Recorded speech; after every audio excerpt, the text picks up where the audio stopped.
Hello mga kachika. Si Jenny ulit ang yung kachika.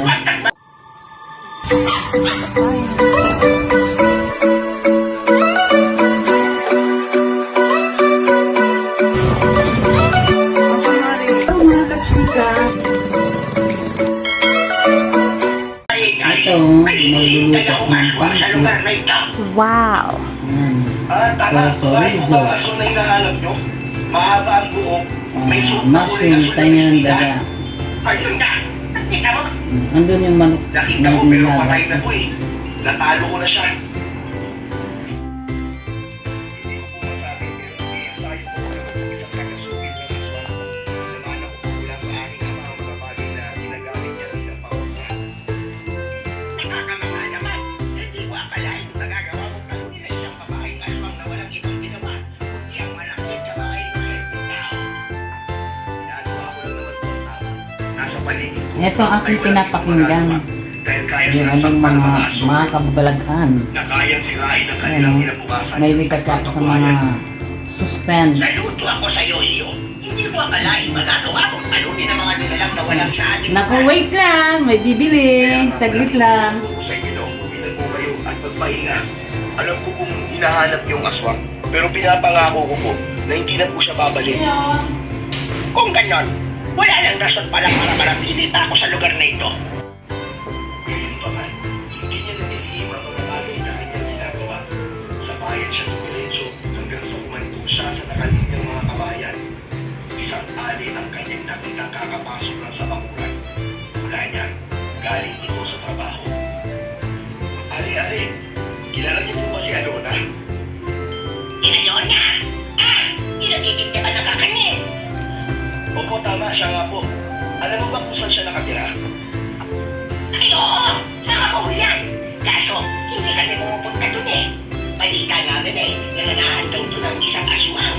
Naku, mahirap niya. Baka matyempuhan tayo ng mga aswang dun. Talaga ba? Nakakatakot naman yata yun. Katao-tao. Tumalis siya patakbo nang pumasok sa loob ng bahay. Kung nasaan man ang aswang na si Alona, ay tanging ang babae lamang ang nakakaalam. Sa tingin mo, nasaan kaya si Alona? Madalas ko siyang isumbong kay mama noon. Pero ayaw itong maniwala.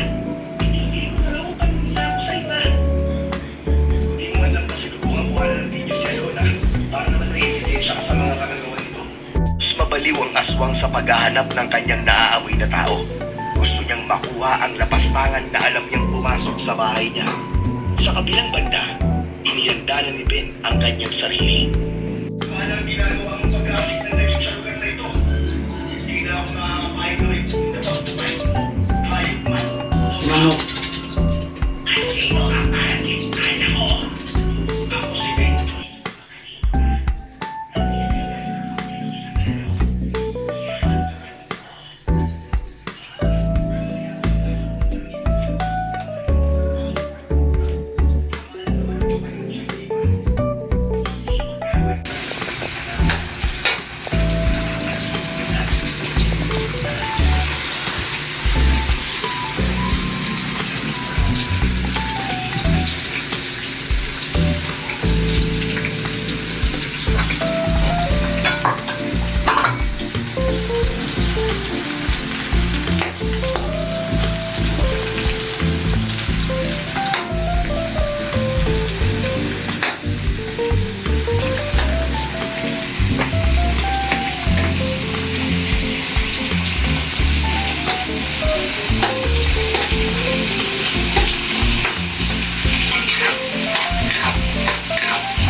Wow.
Kain tayo.